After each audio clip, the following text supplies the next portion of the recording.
Habarini wafuatiliaji wote wa Dr. Mlelwa channel. The one whom I am talking, I am Dr. Mlelwa, and it is as if the case of emergency. I have decided to record this video as part of explaining what I did and what processes or efforts I used until I reached to this stage. Kwa hiyo nitaeleza baadhi ya vitu, some of the basic things ambazo I hope zitawasaidia watu wengi. Kwa wale ambao hamnifahamu kabisa, I sent you my introduction video in my channel. However, if the days they gone, kwa hiyo ile video baadaye I removed it. Lakini by history, my name is Mlelwa. Now I am a student at Mbinu University of Health and Allied Science, second year MD student. Na nimeanzisha hii channel ya Dr. Mlelwa January 2020, and my aim ilikuwa ni kuwasaidia wanafunzi wa advance, namaanisha form 5 na form 6. But it's not bad kama nitawasaidia wanafunzi hata wa O-level, that means form 1 and form 4. Now many people have raised their concern kutaka kujua kwamba PCB, the hard combination, wanasema one among the tough combination in advance, it is PCB. How can I success? How can I do that? I recorded one among the video to explain the study techniques, na nitakachokielezea hapa sio kile ambacho nilikielezea kwenye ile video. Now if you want, you can go to my video and to my playlist, then you can see that video. Lakini I'm going to explain one thing, kwamba there are different perceptions concerning PCB, concerning advanced biology, physics and chemistry. Now here I'm not talking only for PCB students. Some of students, you can be PCM and you can take my experience of physics and chemistry, and then you can use it in PCM. And then some of students, you can be PGM according to your combination. Lakini nachotaka kuzungumza kwanza for a PCB student, kwa sababu ya maisha ambayo mimi nimeishi kwamba nilikuwa PCB. First I will talk of a PCB student, and I will focus on explaining how I did. So to you, sio lazima iwe kama mimi, kwa sababu what I am talking, it is not an inspiration. Mimi sio inspirational speaker. Na ndio maana hata mara nyingi kwenye video zangu nazofundisha huwa sikwambii kwamba hichi kitu ni rahisi. No, if it is tough, I am telling you that this is tough, because you know most of students, kama nikisema ni tough, ni wanafunzi wengi kwa sababu hawakijui, wanafunzi wengi hawakielewi, na most of teachers, they don't know how to teach it. Kwa hiyo something, if it is tough, I am telling you for sure that this is tough. If it is simple, I am telling you for sure that this is simple. Now, nachotaka nikwambie, it is true, PCB is the tough combination, and it requires most of your time, most of your consciousness. Yani akili yako inatakiwa iwe imetulia if you are studying PCB. Watu wengi ambao wana study PCB, ni kweli wengi walikuwa na maisha yao, wanaendelea na vitu vyao, and still they succeeded. Kwa hiyo siwezi nikasema kwamba mimi ndo nilisucceed sana, because I was not a TO, kwamba mimi sikuwa Tanzania 1, mwanafunzi wa kwanza Tanzania. It is true, I leaded in biology, niliongoza kwa biology, kwa mwanafunzi wa pili kitaifa. Lakini being a second student in biology, it doesn't mean that you are an overall TO. Kwa hiyo ni kweli, for our year tunaye overall TO, na mimi ninayezungumza sio overall TO, lakini nazungumza tu kwamba kitu ambacho kiniwezesha mimi kufika kwenye kiwango cha success, ambayo mimi kwangu mimi inanitosha. Sijajua the degree of success that different people they need, it differs from one person to another. So I am talking for the degree of success that I had, and I believe for those people who will want the degree of success as how I had, it will be very easier for you to reach where I reached. Kwa hiyo nitazungumza kuhusu PCB kwanza, then kama mwingine utataka kuchukua experience of PCB of some of subjects ukaenda kufanya, it will be fine. Kwanza nianze na biology ambayo niliperform vizuri sana. In biology I studied books. Nilisoma sana vitabu. some of my fellow students walikuwa wananishangaa kwamba ulipata wapi au unapata wapi muda wa kusoma vitabu. Muda wote unakuwa unasoma biology. Most of time unanikuta na understanding biology, nina biological science, nina chani. The most two and best books in biology is biological science and understanding biology. Na leo naomba nichimbe kidogo biological science. Biological science ni kitabu ambacho kimeeleza kwanza concept nyingi. Lakini biological science imeandikwa kwa syllabus ya Cambridge University, yani UK, Uingereza. Kwa hiyo one among the disadvantage of biological science ni kwamba biological science haijaandikwa kwa syllabus ya Tanzania. Kwa hiyo some of the things in biological science they are out of syllabus and you are not required to read them. So you should be very careful to know where the syllabus wants you to stop. Ili kwamba usio kazidisha na ukasoma vingine ambavyo utajitesa. So for some people like me, mimi nilikuwa nasoma even some of the things which are somehow out of syllabus, lakini nilikuwa najua kwamba these will help me to answer my exam questions.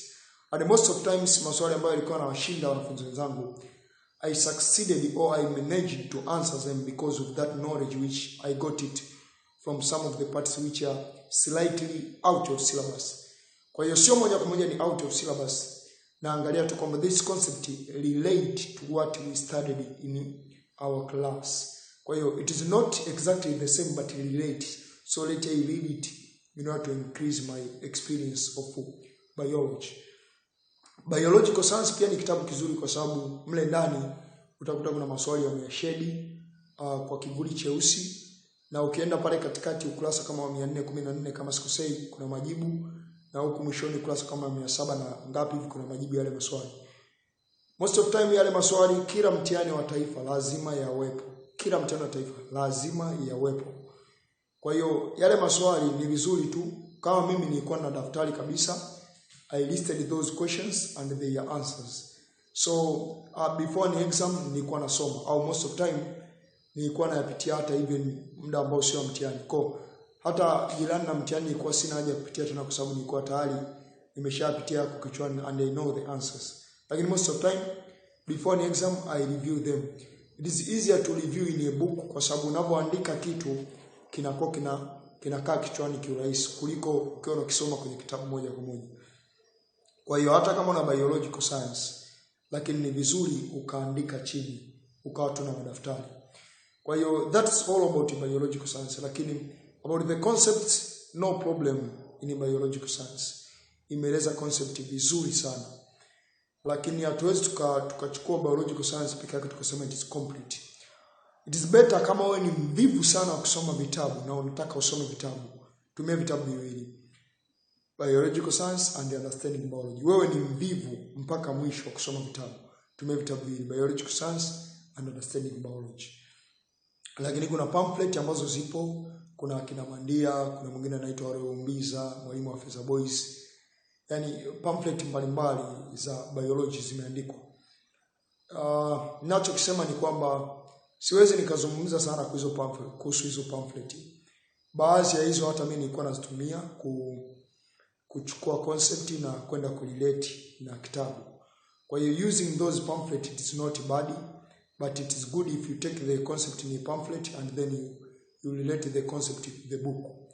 Na pia kwa sababu you have different teachers and we have different varieties of teachers, kwa baadhi ya walimu watakupa notes walizosomeaga wao, baadhi ya walimu watakupa notes ambazo recent, baadhi ya walimu watakupa notes ambazo hata vitu vingine they are out of syllabus.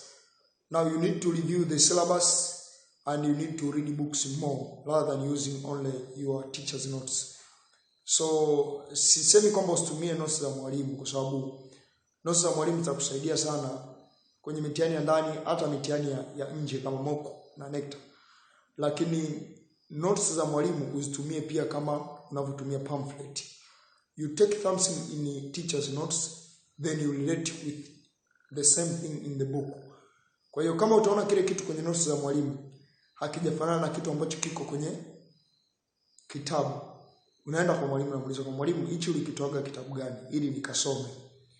Au ikishindikana hiyo, basi tutafuta mwenye njia ya kujua, Lakini Other books ambazo unaweza kuzitumia, achana Understanding Biology na Biological Science. Understanding Biology yenyewe iko more summarized. Yani kuna baadhi ya concept ambazo ni very important haziko kwenye Biological Science, but they are present in Understanding Biology. But Understanding Biology, one thing to note, it is very summarized as compared to the Biological Science. Kwa Understanding Biology ni very summarized. Unapotumia Biological Science, Understanding Biology nayo. Again, at the same time, remember to use your syllabus. Syllabus, au kama una syllabus, au akina Mandia wameandika tuko kufuata syllabus, so you can use them as you are elective to go where you want to go. Lakini other books, we have Chandi, we have Campbell Biology, kama ambavyo nirusha kwenye moja kati ya video zangu za huko nyuma kuhusu different books used in advanced biology. Ninachoweza kueleza jambo jingine ni kwamba kuhusu biology kwa sehemu kubwa mimi nilivyosoma vitabu nilikuwa na notes. Kwa jitahidi biology uwe una notes. Jitahidi uwe una notes. Unapoandika notes nimekwambia some of the things will remain in the head. Kwa some of the mechanism you will not need to review them more and more, kwa sababu gani ulivyoandika kwenye notes mechanism zile zikabakia kichwani. Lakini usipoandika notes mpendwa, utakuwa na hali ngumu sana, and at the end of the day you can fail even your exams. So there is a need of writing notes. Mimi nilikuwa na main exercise books, almost each topic ilikuwa inachukua a 1 kwa 3 book. Baadhi tu ya topic ndio nilikuwa naandika 1 kwa 3 naandika 2 topics. Lakini most of topics unakuta a single kwa 3 book imeoccupy a single topic. Na mostly kama zile topic ambazo ni ndefu, for example reproduction, transport, yani ni kwa 3 naisha topic moja. Kwa nini? Kwa sababu nilikuwa na collect concept from different book or different past notes, naenda na read questions, nikisha read questions naangalia. Ninaposoma topic fulani tayari nakuwa nimesoma maswali mbalimbali ya topic. Okay, kumbe kuna swali hapo unauliza. Kuna na put more emphasis, yani unaposolve maswali inakusaidia unapoenda kusoma kitabu una put more emphasis kwenye point ambazo huwa zinaulizwa.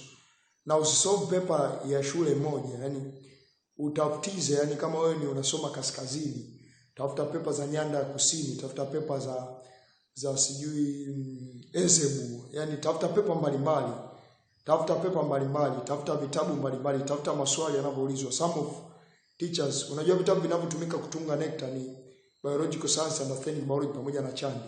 Kwa some of teachers wanachomoa maswali kwenye vitabu. Mle tafuta, yani Understanding Biology na maswali lakini hana majibu. And some of them they are very tough. Ukiletewa kwenye mtihani moja kwa moja you fail. Kwa hiyo tafuta kujua kwamba wanafanyaje, wanatungia wapi, wanatafuta wapi. Yani tafuta hivyo vitu, tafuta sana. Hiyo ni biology. Lakini a good news ni kwamba mimi mwenyewe my performance in biology it's not such bad.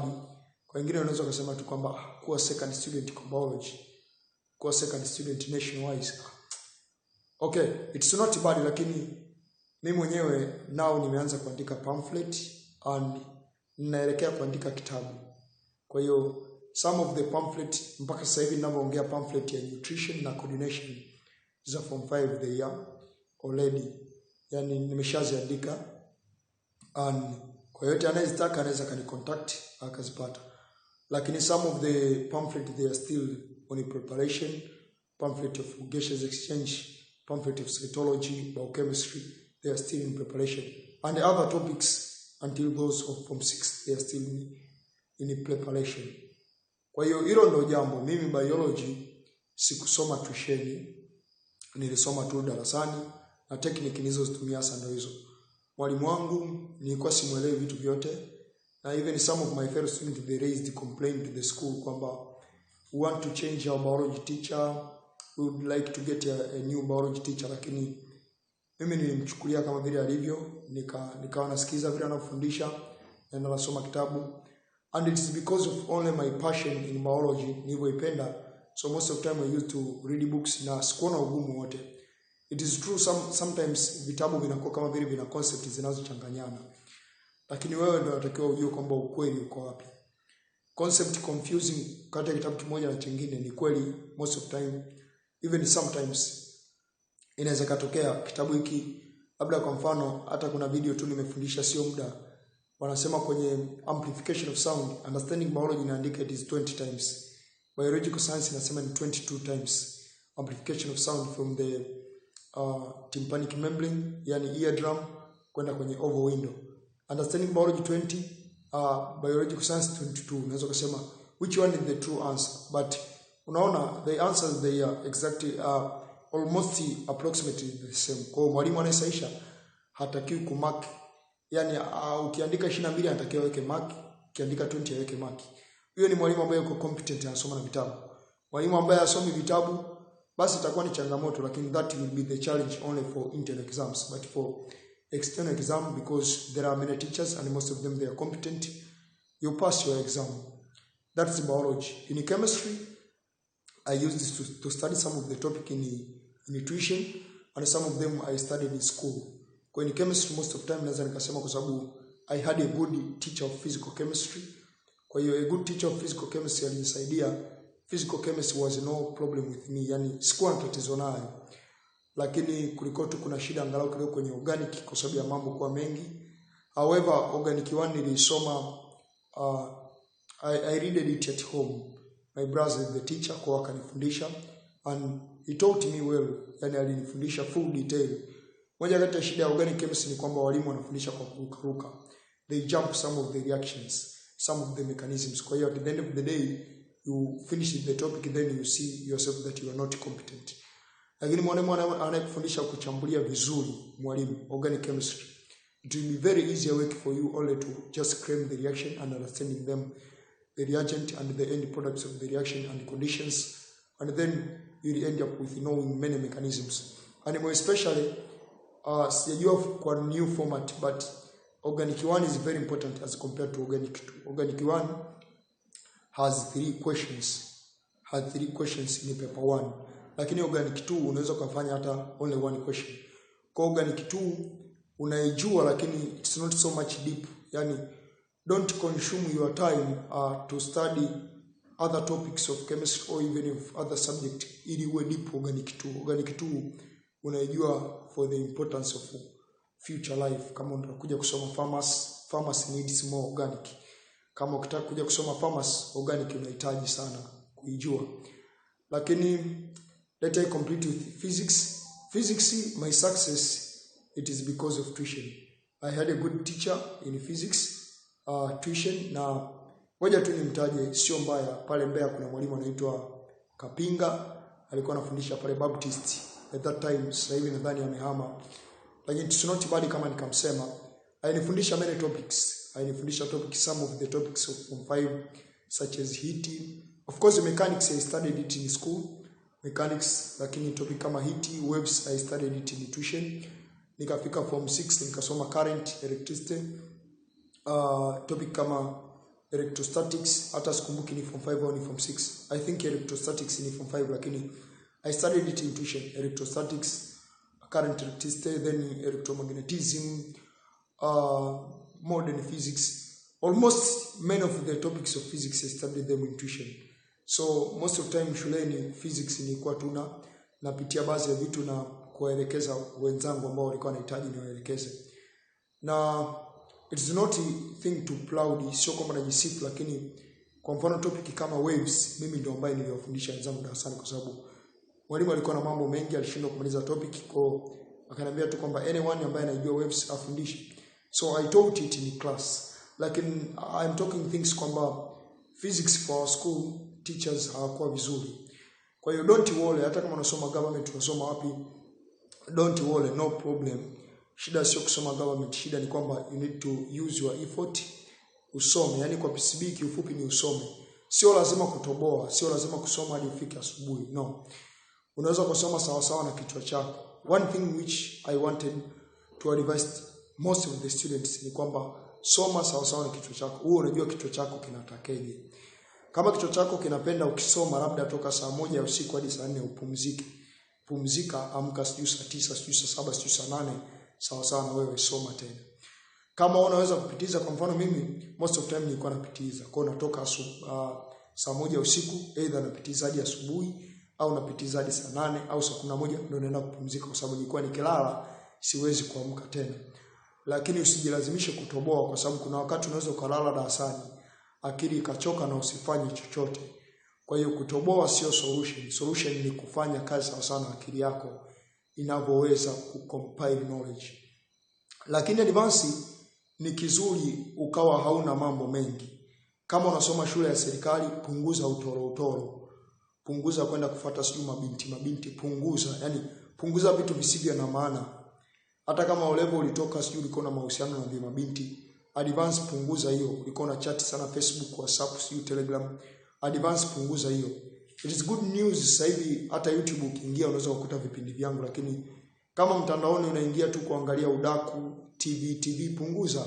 Of course inaweza nikasema for my advanced level, TV ni hata siangalii kabisa. School kulikuwa kuna TV lakini I didn't use it. Most of time nilikuwa natumia muda wangu either kusoma, nisiposoma labda naenda kumuomba Mungu. Lakini siwezi nikamsahau Mungu. God is my redeemer, amenisaidia sana. Kwa hiyo kulingana na dini yako, usimsahau Mungu kwenye masomo. Mungu ni uweza mkubwa tu, lakini yeye atendi vitu kwa muujiza. Unahitaji kusoma, na zamani nikwambia nilikuwa nasoma na toboa hadi asubuhi, wakati mwingine naishia saa 8 naenda kulala. Wakati mwingine hata mwalimu anakukuta bwenini umelala na anakuchapa fimbo, kwa sababu tulisoma shule za private kidogo ufuatiliaji ni mkubwa. Lakini kama unasoma shule ina mazingira labda ukuta, usiruke ukuta kwenda kutafuta vitu, usijitafutie kesi. Yaani in advance jitahidi usitafute conflict na walimu wako. Kwa if it is wearing uniform, wear a good uniform. If it is wearing a tie, wear a tie. If it is shaving hair, shave your hair. If it is cleaning the environment, clean your environment. Do your responsibility, then stay in the class. Hakuna ambaye atakuja kudisturb. So most of time usipofanya wajibu wako, mwalimu atakuja darasani. Kwa nini hujafanya kile? Kwa nini atakuchapa fimbo, baadaye utakukuta hauko kwenye hali nzuri, yani hauumwi lakini hauko kwenye hali nzuri, baadaye masomo yako yanashindwa kwenda vizuri. Lakini kama ungefanya tu your responsibility, utajikuta at the end of the day. Don't matter about your life. Mimi mwenyewe even my parent hawakuwa na uwezo hata kunisomesha advance. So the one who handled my costs of paying my fee in advance, it is my brother. Lakini useme kwamba mimi sina kaka anilipia ada. No. In my school I studied water boys. I paid 2 million per year. It is almost 2 million kwa sababu ni milioni 1,900,000 kwa mwaka. Lakini naweza nikasema kwa mfano in biology we completed topic, lakini kwa mashaka sana, yani kwa kulazimishana sana. In physics we didn't complete topic, nishakwambia kwa topic nyingine ambazo nilifundisha mimi. Alafu in chemistry we completed topic, lakini walimu wenyewe ndio wakuungaunga. Yani hata mkisema mwalimu huyo tumuelewi, wanakuambia kwamba komaini naye tu, endeleeni kumvumilia. So I am talking something kwamba don't worry if you are studying in a government school, hata kama sio vipaji, even if it is not Mzumbe, it is not Rimbo, even if una study shule ya private labda low quality, don't worry. Now ninasoma Muhimbili na ninasoma na watu wengi tu ambao walisoma yani shule ambazo ni dhaifu sana, lakini baadaye wamefanikiwa, sasa wako Muhimbili. Ni kweli kufika Muhimbili sio kufanikiwa, kwa sababu Muhimbili nako unahitaji usome tena upambane ili uweze kufanikiwa uwe daktari. Lakini kama una ndoto kuwa daktari, kuwa mfamasia, kuwa doctor of dental surgery, don't worry, it is possible. Usiangalie shule unayosoma, usiangalie uwezo wa wazazi. Mzazi hana hela kusomesha. Don't worry, fight. Na unapopambana angalia sana hali ya wazazi wako, sababu kwa mfano kuna watu mimi nisoma nao, yani walikuwa nasoma tu lecture yani juu tu, lakini unakuta akapata 3 kaenda scholarship Korea. Unaona? Alafu wewe mzazi wako hana hata uwezo kulipia ada. Wewe wenzako wanapiga kelele sana na unapiga kelele. Jielewe, fanya vitu kwa kujielewa, fanya vitu kwa kupima uchungu wa wazazi wako wa kukusomesha. Fanya vitu kwa kupima kwamba wazazi wangu ni kweli. Kwa mfano mimi pia wazazi wangu wanatazamia mafanikio, ila fanya vitu kwa kujipima kwa wazazi wangu wanahitaji nipambane. Kwa hiyo that is a brief explanation na naamini itakusaidia. Kwa pamphlet za physics we have Ali Abdalla, we have Mgote, we have Elias Kiombo ameandika complicated physics. Naweza nikasema mimi sikuwahi kumtumia. Ali Abdalla most of time nilikuwa naitumia. Mgote naye kaandika physics fulani, kwangu mimi ilikuwa ni ngumu kwa sababu nilikuwa nasoma sana kutumia notes za tuition ambazo to me they were simplified and they make me able to get an B of physics. Hata kama malengo yangu haikuwa B kutokana tu na practical kutokwenda vizuri na nini kwa mwaka wetu kwa nikapata B. Lakini hicho ndicho ambacho naweza nikakisema kuhusu physics. Na kuhusu pamphlet za chemistry use Ngaiza. Tumia tu Ngaiza. Ngaiza is a very good book. If you use it, you can get A of chemistry. So use Ngaiza. Chemistry using Ngaiza. About biology, if you'll be able to get my pamphlet, it's good, but I'm emphasizing using books. Na ndio maana hata kwenye video zangu ninazofundisha, hata ukipata pamphlet yangu bado kuna diagram, lazima ukasome kwenye vitabu kwa sababu I failed to get the soft copy of the books, kwa hiyo sikuweza kupata the clear diagram for those parts. Lakini diagram zilizo kwenye vitabu they are more good. Kwa hiyo kwa physics inategemea hata ukisoma tu Ali Abdalla you can get success. Of course ameandika ni kama vitu simple lakini maswali ni mengi amesolve. Hata Mgote naye amesolve mengi lakini hata mimi nilikuwa nachanganya use Ali Abdalla use Mgote.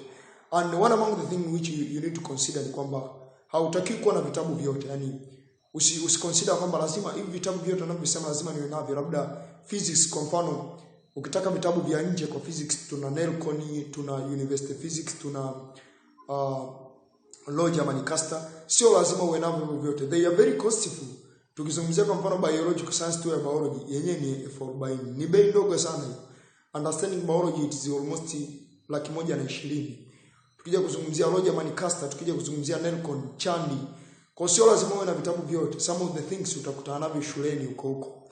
Au some of the things utakuwa na azima tu. Kwa mfano mimi of course nilikuwa similiki kitabu chochote, yani nilikuwa similiki understanding biology, similiki biological science. Kuna wakati nilikuwa na biological science nilipoona inakaa tu kwenye trunk asiisomi, nikaona heri nisiwe na kitabu. So I used the books of my fellows. Nikiazima na hakikisha nasoma kwa sababu cha kuazima kinakuwa sio cha kwako, lazima ukisome kabla hujarudisha. Sio sana ukiona cha kwako unasema nitakisoma tu nitakisoma. Lakini that is how I passed. Nilinunua tu baadhi ya pamphlet za physics, baadhi ya pamphlet za physics, baadhi ya pamphlet za chemistry zilizoandikwa na walimu wetu. Nikawa nazitumia hizo kwenye masomo lakini sikuwa na kitabu chochote kabisa cha kusema kwamba this is my book. Lakini sio kwamba nawapotosha, no. Kama una uwezo, una hela, mzazi ana uwezo kununua kitabu, nunua kitabu unacho. Na kama tu unajielewa kwamba nikiwa na kitabu nitakuwa nakisoma, nunua unacho. Lakini kama hujielewi au ukiwa na kitabu chako, kitabu kitakuwa kama mapambo. Hicho sikushauri ununue. Hicho sikushauri. Japo ni vyema tu ukawa na kitabu ili kwamba hata unapomwazima mtu angalau hata unampa cha kwako atumie wewe unamwazima kile. It is good, hiyo itakusaidia. Kama una swali lolote, ukihitaji notes, ukihitaji chochote, my contacts there in description below na unaweza kunitafuta kuniuliza chochote. Nataka hata kujua preference za courses za kusoma PCB, unaweza kaona course gani. Things are different kidogo kwa watu wa PCM kwa sababu PCM nyie somo leno gumu ni chemistry, yani nyie physics na mathematics it is calculation, so for you it is easier. Lakini your tough subject it is chemistry, yani most of PCM hawajui chemistry kwa sababu chemistry is explanation. Lakini for we PCB ni kwamba physics ndio tough kwa sababu gani? Chemistry and biology they are explanation, while physics it is calculation. And most of PCB they don't know BAM. Sio mimi la I am not included because I know BAM. I have B of mathematics in O-level. Also I have B of mathematics in advanced core. I know BAM. However, most of PCB they don't know BAM. That's why even some of the derivation of physics utasikia sio tan of A plus tan of B wakati huo mtu tayari ameshasahau trig equality. It is very difficult.